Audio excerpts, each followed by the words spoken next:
Good morning, good afternoon, good evening, wherever you are. I hope you are having a blessed day. Now, that video didn't have anything to do with anything that I am going to talk about. I just thought that woman was fire.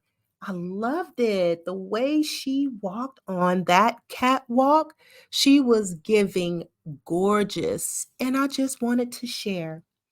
So let's get into what I am going to talk about today. Now, I am on lunch, so I am going to get through this as quickly as possible. I was on X, formerly known as Twitter, and I saw some things that caught my attention that I wanted to talk about. And the first topic that caught my attention was Spotify boss claims Prince Harry and Meghan's podcast flopped for one reason. But before, you know what? I don't need to talk about it. I'm just going to be about it. Let me provide receipts.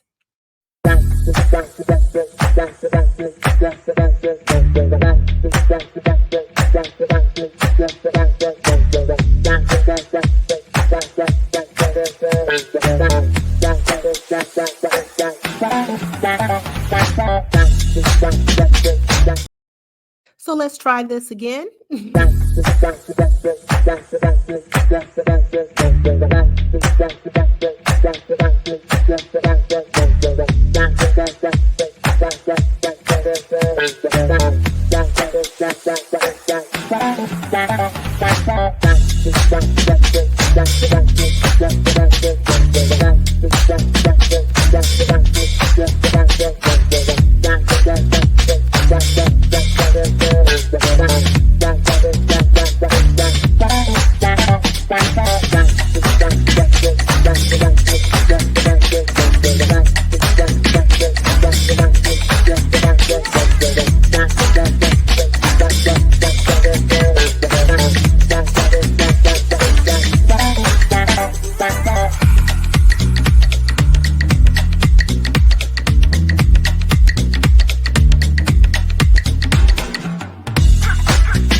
Okay, so did you see that?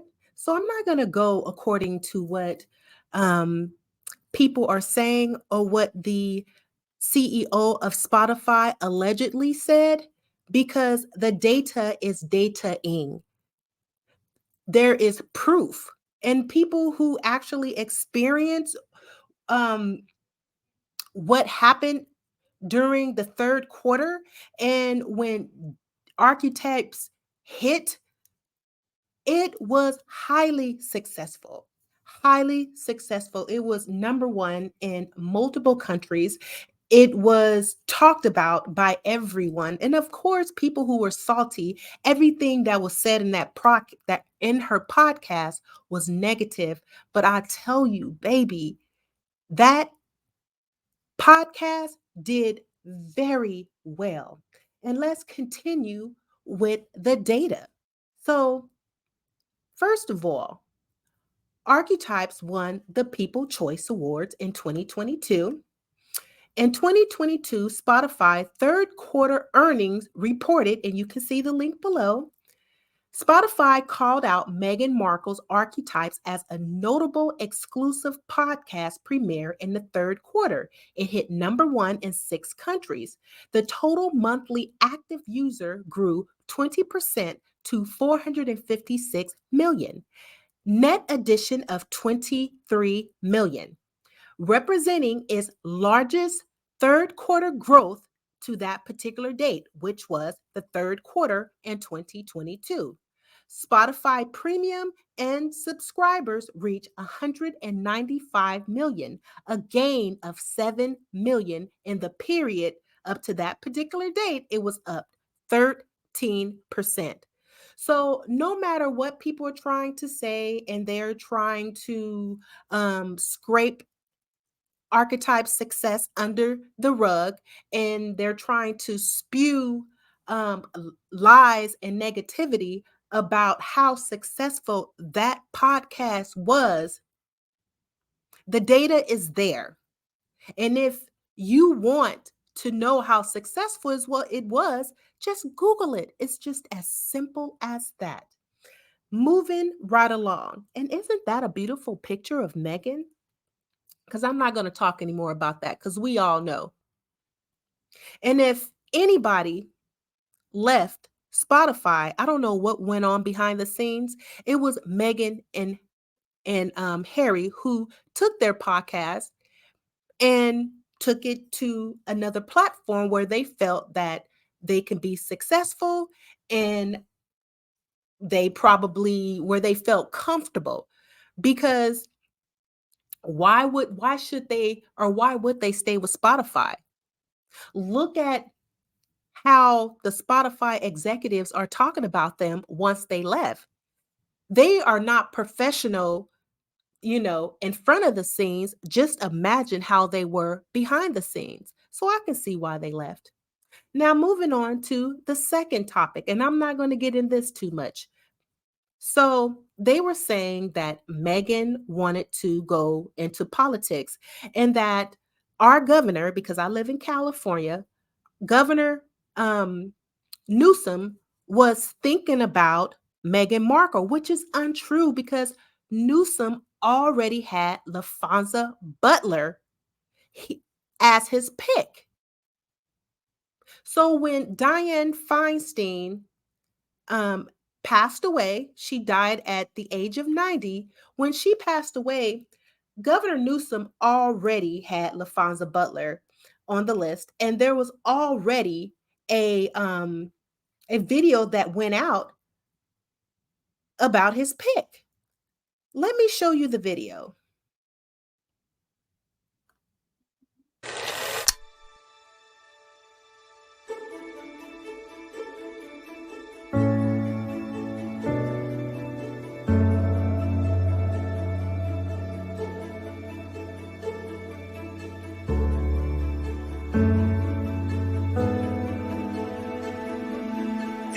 And again, we have been told what choices we can and cannot make. We have come together across race and across place to respond to questions about our rights with clarity and resolve.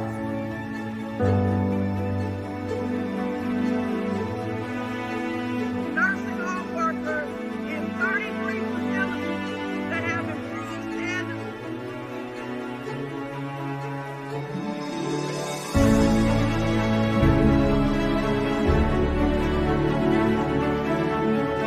We have to walk that road together, California. We have to walk that road arm in arm.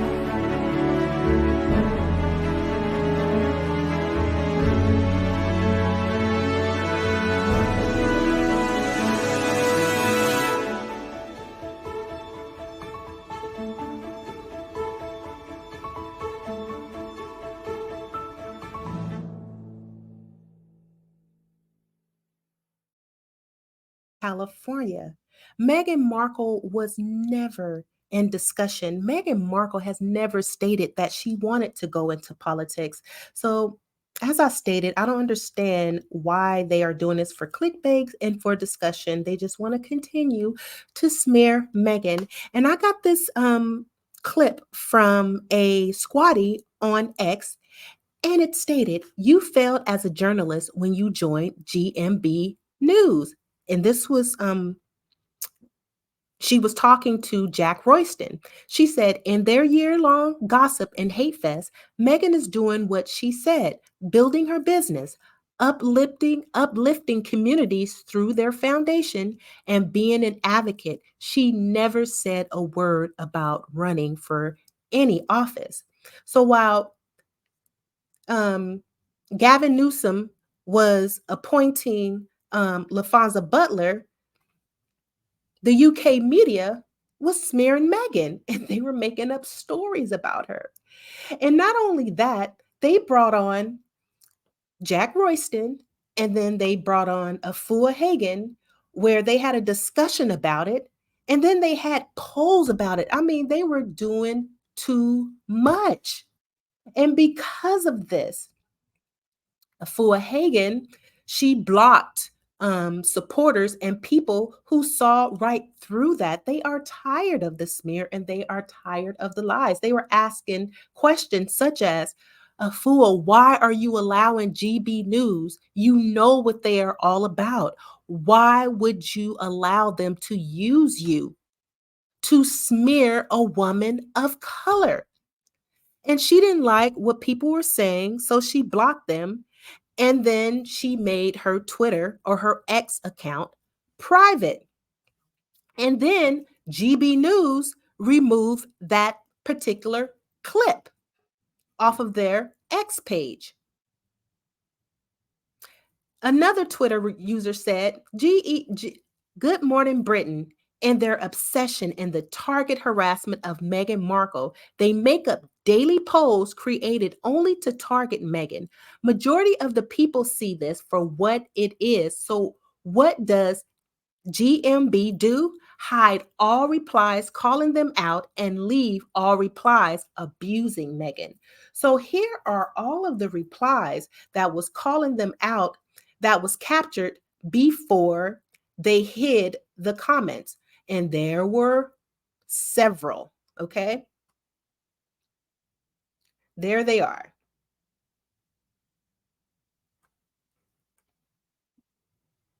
So they hid these comments, if you can see them. There are 41 seconds of comments that was captured, and I'm sure there were more. They hid these comments, but then they kept the negative comments for people to read and to continue to smear. Okay? So here is the proof that there were people calling out GMB News, calling out Afua Hagen, and then calling out Jack Royston, because it just didn't make sense for them to have a whole segment about a lie.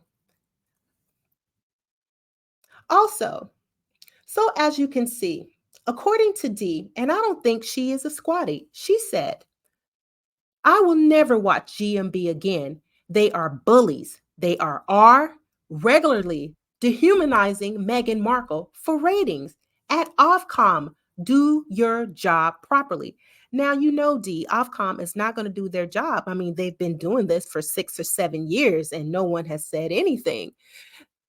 The only reason why they're not saying anything is because, come on, let it be known, because she's biracial. She's not Ava. She's not a white woman with blonde hair. So, and then also she's American. So why do they care? So this was just a waste of tweet. But thank you, Dee, for trying. And then there was Lorna from TV Editor, or Lorna TV Editor. She said, "Good Morning Britain's producer and journalist should feel embarrassed about that meganomic segment this AM." And they should have, because Governor Newsom had already stated who he appointed. But then they went on with the lies. And that is the type of stuff they've been doing for years. So I'm not going to talk anymore about that. Let's move on to something else. Omid Scobie tweeted, he said, the Wells today became the first senior royals to attend a UK Black History Month engagement since it began in 1987. Let me repeat that again. The Wells today became the first senior royals to attend a UK Black History Month engagement since it began in 1987. That is a shame. Is it a welcome effort or is it too late? And then there's a clip, there was an article by People, but I want to read the article that was written by Newsweek. And the article was written by, surprisingly, Jack Royston, the same person that was on GB News with Afua talking about Meghan going into politics and then contributing to the polls. But I'm going to give them a little grace because I like this article. Let me start. So it says Prince William and Kate Middleton have attended Black History Month celebration for the first time, 6 years after Meghan Markle became engaged to Prince Harry. Days after his relationship with Meghan became public in 2016, Harry aimed a statement by his press secretary at the R undertones of comment pieces and the outright sexism and R of social media trolls. By 2021, Meghan had leveled allegations at an unnamed royal who she suggested expressed concerns about the color of her child's skin. However, Harry later suggested the couple considered this unconscious bias rather than R. But we all know what it is, right? Continuing on. 2 years later, the Prince and Princess of Wales have become the first senior royals to attend a Black History Month event since the celebration began in 1987. Royal commentator Afua Hagen, a prominent voice on diversity in Britain, told Newsweek she had concerns about the couple's motivation after past R storms. Quote, it just seems to me, why now? It's a bit too late, Higgins said. Does it ring true for me? I'm not sure. Is it good that they marketing? Oh, is it good they are marking something? Yes, it is. I mean, the theme for Black History Month is celebrating our sisters. It's about uplifting Black women. But they had a Black woman in their family, and they chose not to do that. With Meghan Markle, they never marked Black History Month while she was part of that family. I think that's a real shame and a complete missed opportunity. Now, I like what she said, but I like to speak the truth. If I'm not mistaken, I do remember the royal family when Meghan was part of the senior working royal family. They did um, send out information on tweet or Instagram celebrating or saying happy Black History Month, but that was only when Meghan was in the family. I do remember seeing that on the royal page. So, but I don't know about them actually celebrating Black History Month. Okay, now let me continue. The visit was marking Black History Month in the 75th anniversary of the arrival of the ship HMT Empire Windrush, which brought Caribbean migrants to Britain in 1948. That generation of Caribbean migrants was desperately needed in Britain at the time to help rebuild after the Second World War, but also experience R in the United Kingdom. William and Kate smiled, waved, and high-fived as they met school children and spoke to members. Okay.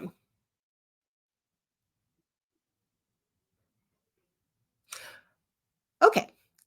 So William and Kate smiled, they waved, they high-fived as they met school children. They spoke to members of the Windrush generation during a visit to Cardiff, Wales on October 3rd, which is today.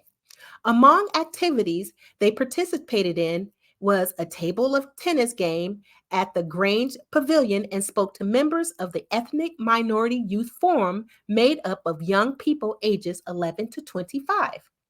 Hagen was positive about the fact that couple had decided to mark both BHM and the Windrush anniversary while also maintaining her concern about motivation. I'm with Hagen. I mean, why are they doing it now?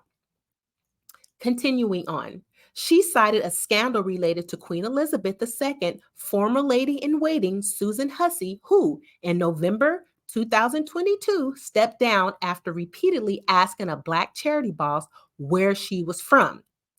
It's the Prince and Princess Wales it's the Prince and Princess Wales doing it, which is good, she said, because they have an appeal to a wider population, a younger generation as well. Well, they might have appeal in the UK, but they do not have an appeal globally when it comes to the younger generation. So I'm not going to agree with that. But anywho, but why now? She added. Why haven't you ever marked it before? Is it because at the end of last year, the royal family was engulfed in an R storm where you had someone who was visiting the palace ask repeatedly, "Where are you from?"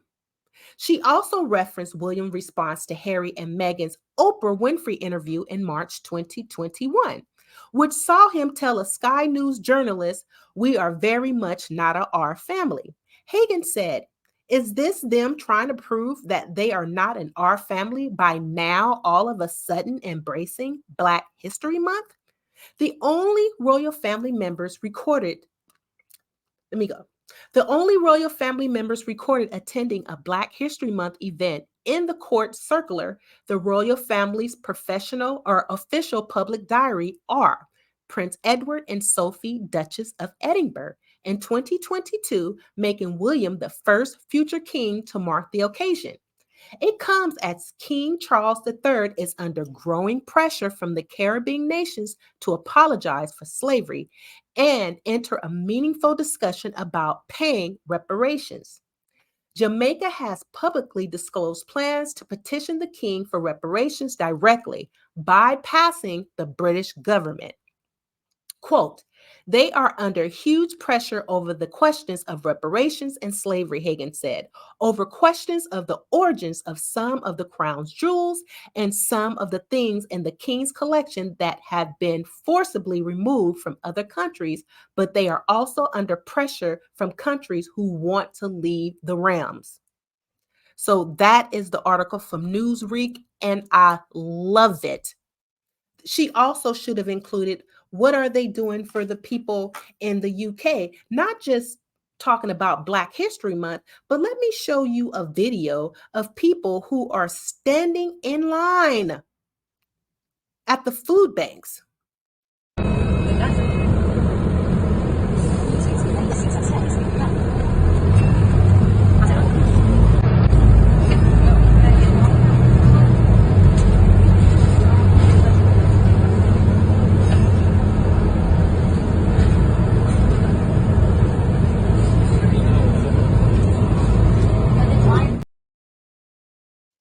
So while William and Kate was in Wales, doing a PR stunt, King Charles, I was about to say Prince Charles, but King Charles should have been here.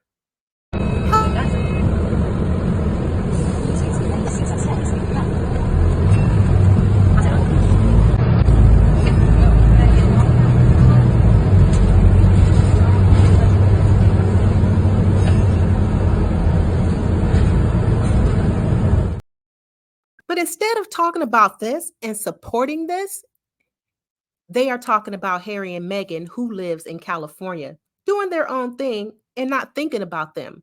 But anywho, moving right along. Remember last year when this article came out in the Daily Express where they said Kate holds secret talks with polling chief about Meghan and Harry? And then after that, we start seeing all these polls. Now, they've been having polls about Harry and Meghan, but we began to see all these polls about William and Kate and about how popular they are in America. Lies. Now remember, this supposedly good sis who was in Wales today with her husband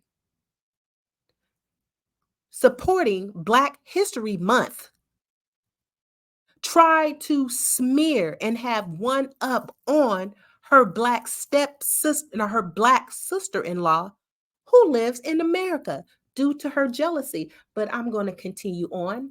And let's not forget how the UK is using a biracial Black American woman to uplift the declining and disgraceful royal family by pitting them against each other.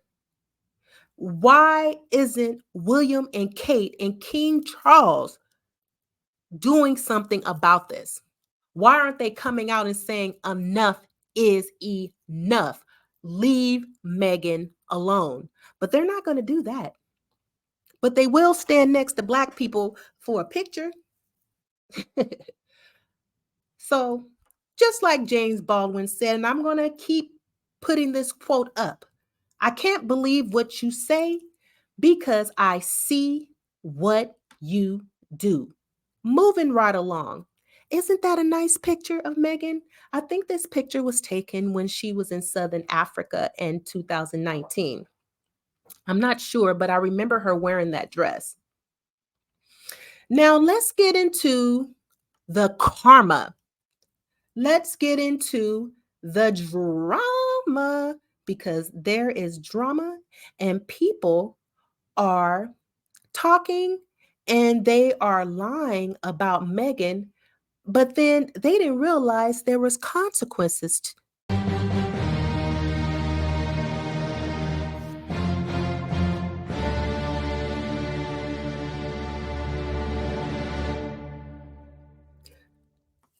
Karma is coming, baby.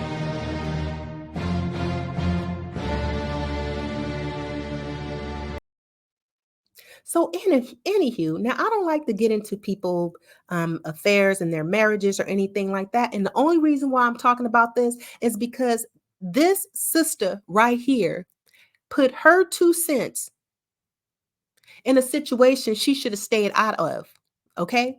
So, back in 2021, after the Oprah interview, Jodie Turner stated, quote, I think of Meghan Markle when she went on Oprah and she was talking about how she didn't know how the royal family would treat her. And it's like, sis, what do you mean? She wasn't aware of the experiences that she was having because of her proximity to whiteness. She thought that because of that proximity to whiteness and being one of the good Negroes, end quote, they wouldn't treat her like that. And then she found out.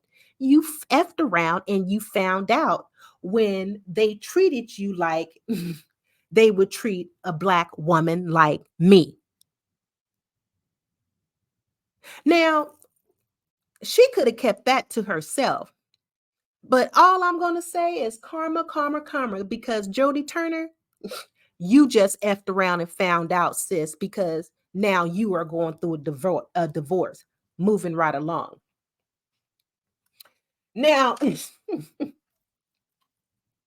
let's talk about who else effed up and found out. Okay? Now, this is going to be juicy. You see that face? Let's talk about Dan Wootton and the Byline Times story, okay? Because not only did Dan Wootton lose his job at Mail Online and he was suspended from GB News, but there's also a 3-year investigation that was conducted by Byline Times in a catfishing allegation that's going on right now. Let me read the article. It says, GB News scandal hit star presenter Dan Wootton is tonight at the center of a Metropolitan Police probe after a 3-year investigation by Byline Times. It can be exclusively revealed. Detectives from the complex investigation team of the Force's Central Specialist Crime Division are looking into a serious allegation related to the obtaining of sexual images by deception and by blackmail. A Met Police spokesperson told this newspaper in June 2023 the Metropolitan Police was contacted with regards to the allegation of sexual offenses committed by a man aged in his 40s. Officers assessed all information available to establish whether any criminal offense has taken place. We can confirm that an investigation has now commenced into these allegations. Detectives will continue to liaise with the complainants to establish the circumstances. There has been no arrests, and inquiries continue. Byline Times journalists handed a 28-page dossier of evidence to the Met Police on June 20th. On July 12th, criminal claims started to emerge on social media, with posts rapidly attracting more than 18 million views. On July 27th, Byline Times started publishing a series of stories examining 40-year-old New Zealander Wootton's personal and professional conduct. It is understood that detectives are currently focusing on allegations that Wootton staged a 10-year-long campaign to catfish men using the online um, um, uh, he wait. It is understood that detectives are currently focused on allegations that Wootton staged a 10-year-long campaign to catfish men using the name Martin Branning to persuade them to film sexual content, which was then, in at least one case, allegedly used for blackmail. It follows the announcement of separate investigations by Wootton's former employers, News UK, where he was a long-standing senior editor between 2013 and 2021, and DMG Media, the publisher of Mail Online. Wootton was sacked last Thursday from his twice-weekly Mail Online column, for which he was paid £250,000 a year, following his part in a misogynistic rant in which Lawrence Fox, I'm getting tongue-tied, in which Lawrence Fox denigrated journalist Ava Evans on his GB News show, Dan Wootton Tonight. Questions about Wootton, who was suspended by GB News after the misogyny storm last Thursday, 2.5 months after this newspaper started publishing allegations about his conduct, have also been raised by the House of Commons Culture, Media, and Sports Committee. GB News Chief Executive Angelos, I'm not going to pronounce the last name because I don't know how to pronounce that, but Angelos confirmed to the committee that the station is monitoring events as Wootton remains off air. Ooh, man, karma. Now, this man is understanding the consequences. So that is how I'm going to end my video, because I have to get back to work. I hope you guys enjoyed this video. If you enjoyed the video, please like, share, or subscribe. And until my next video, peace.